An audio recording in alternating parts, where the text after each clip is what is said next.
태풍 페이파. 일본 앞바다에서 폭발 직전. 한반도도 안전지대 아니다. 동아시아의 하늘이 숨을 죽였습니다.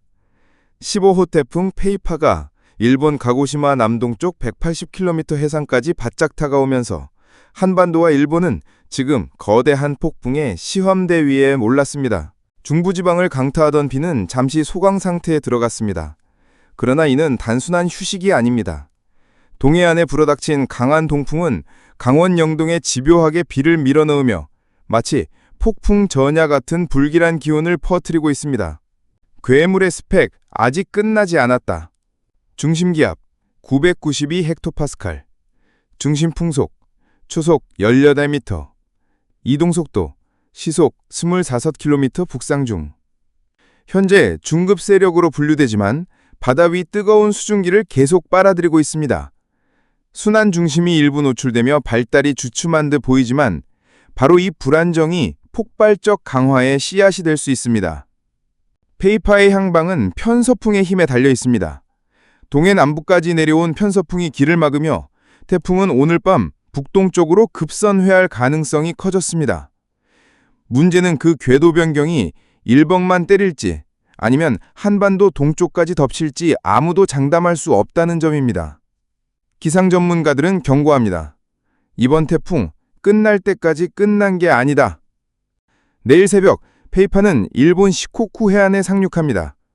이어 내일 밤 도쿄 남쪽 해상을 스쳐 6일 아침에는 일본 동쪽 해상으로 진출할 전망입니다. 언뜻 보면 한반도와 거리가 멀어지는 듯 보이지만 실상은 다릅니다. 태풍의 거대한 기류가 만든 강한 동풍은 그대로 동해안을 때리며 강원 영동 지역에 여전히 집요한 폭우를 몰고 오고 있습니다. 서해상에서 유입되던 수증기는 차단되면서 중부지방의 비는 잦아들 듯 보입니다.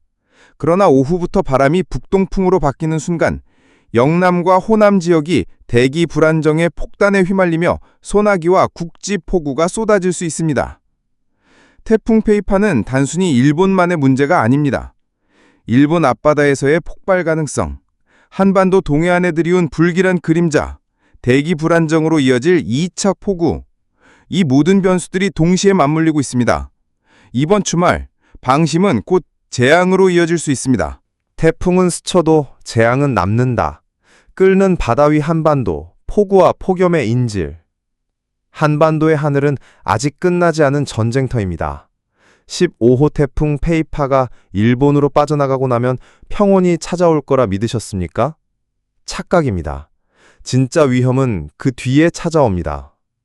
극단의 온도 분열, 두 개의 계절이 공존한다. 내일 낮, 경남과 전남 내륙은 33도에 육박하며 9월의 한복판에서 다시 한번 찜통지옥을 맛보게 됩니다. 반면 동해안은 동풍의 영향으로 선선한 기온이 감돌며 마치 가을 같은 날씨가 이어집니다. 한반도 동서로 계절이 갈라지는 기온 양극화 쇼크가 벌어지는 것입니다. 같은 땅 위에서 여름과 가을이 동시에 충돌하는 아이러니.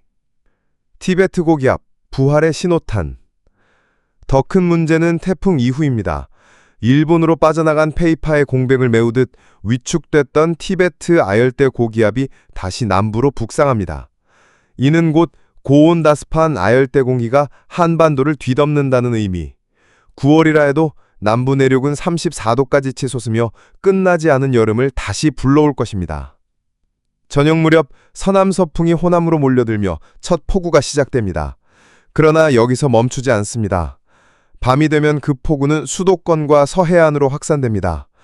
태풍은 일본으로 갔다는 아니란 생각은 산산조각나고 서울조차 돌발 폭우의 공습에 휘말릴 수 있습니다. 서해와 동중국해의 해수 온도는 29도 이상. 이미 바다는 거대한 가마솥이 되어 있습니다. 태풍이 남긴 잔여 세력, 그리고 서해에서 공급되는 뜨거운 수증기가 합쳐지며 새로운 괴물 태동합니다. 그것은 바로 정체전선과 집중호우입니다. 6일 새벽, 요동반도와 중국 내륙에서는 제2의 저기압이 태동합니다. 동시에 아열대 고기압은 중부로 북상하고 산둥반도의 한랭전선은 칼날처럼 느린 속도로 한반도를 겨눕니다. 이 전선이 서해의 뜨거운 바다와 만나면 정체전선으로 변질되며 끊임없이 퍼붓는 비에 덫을 놓게 됩니다. 수도권 직격탄, 시간당 50mm 폭격. 아침부터 서해에서 유입된 수증기가 수도권과 강원 영서에 적비를 뿌립니다. 낮에는 충청과 동해안에서 폐년상이 발생하며 폭염이 이어지지만 저녁 이후 판세가 바뀝니다. 정체된 전선이 서서히 남하하면서 수도권과 강원 영서를 강타합니다.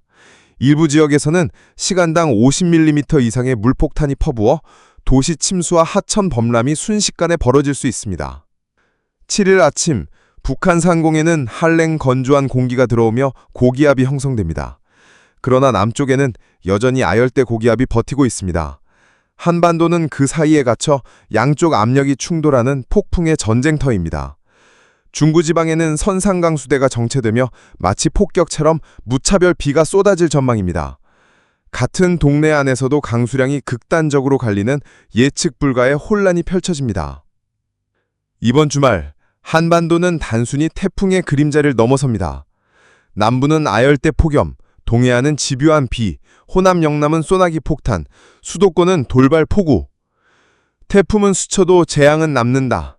이 말이 이번 주말 현실이 될 수 있습니다.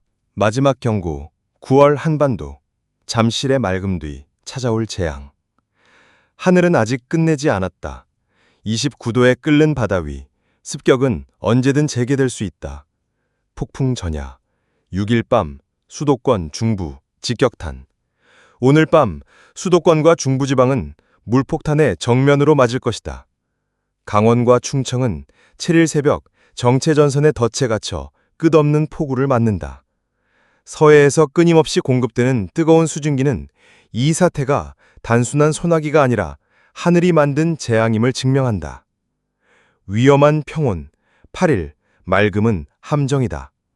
8일 아침, 수도권과 중북부는 고기압의 영향으로 대체로 맑다.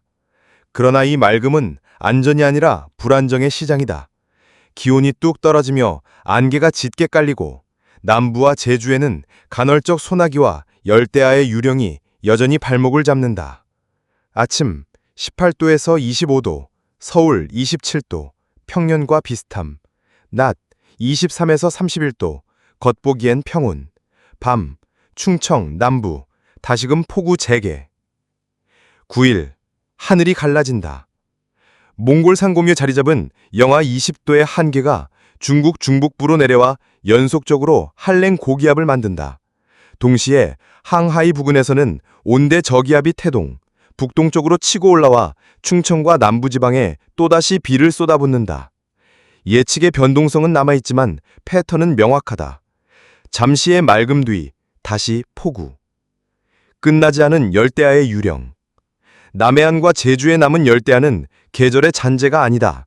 이는 곧바로 29도 끓는 바다가 여전히 버티고 있다는 경고다. 그 뜨거운 바다는 언제든 태풍을 강화하고 저기압을 폭발시키는 연료가 된다. 6, 7일 수도권 중부 물폭탄 직격탄. 8일 수도권은 맑음, 그러나 남부와 제주엔 간헐적 소나기. 9일 북쪽의 한기 플러스 남쪽의 저기압 충돌, 또 다른 폭우 폭탄. 잠시의 평온은 방심의 덫이다. 9월 한반도의 하늘은 아직도 끝내지 않았다. 여름은 끝났지만 위험은 이제 시작이다. 사람들은 흔히 장마가 끝나고 폭염이 지나가면 위험도 끝났다고 안심한다. 그러나 역사가 말해준다. 한반도를 뒤흔든 최악의 태풍들. 매미 2003년, 차바 2016년, 흰남노 2022년. 모두 9월 가을 태풍이었다. 지금 북태평양 고기압은 힘을 잃고 서서히 수축 중이다. 그 빈자리, 곧 태풍의 북상 통로가 된다. 진짜 시험대는 이제부터다. 몽골과 중국 내륙에서 내려오는 차갑고 건조한 한기, 태평양에서 북상하는 고온다습한 아열대 기류, 두 힘이 충돌하는 격전지가 바로 한반도다. 이 격전의 최전선 위에서 기다리고 있는 것은 단순한 비가 아니다. 정체전선, 국지성 집중호우, 돌발성 태풍 폭풍. 즉, 9월 한반도는 하늘이 만든 전쟁터다. 맑은 날은 방심을 부른다. 그러나 이번 9월 맑음은 결코 안전이 아니다. 이동성 고기압이 자리를 비우는 순간 그 공백을 저기압과 폭풍이 차지한다. 오늘의 맑음은 내일의 폭우 서막을 뿐이다. 8일, 짧은 맑음. 그러나 남부 제주엔 소나기의 불씨. 9일, 중북 내륙 저기압, 충청 남부 직급탄. 이후 태풍 통로 개방, 태풍 연쇄 북상 가능성 폭등. 한반도는 단순히 계절을 바꾸는 게 아니다. 우리는 지금 끝난 폭염의 여름에서 곧 시작되는 태풍의 가을로 진입한다. 9월은 더 이상 단순한 달력이 아니다. 그것은 하늘이 준비한 재앙의 무대다. 맑음은 안전이 아니다. 평온은 착각이다. 그리고 진짜 위기는 이제부터다.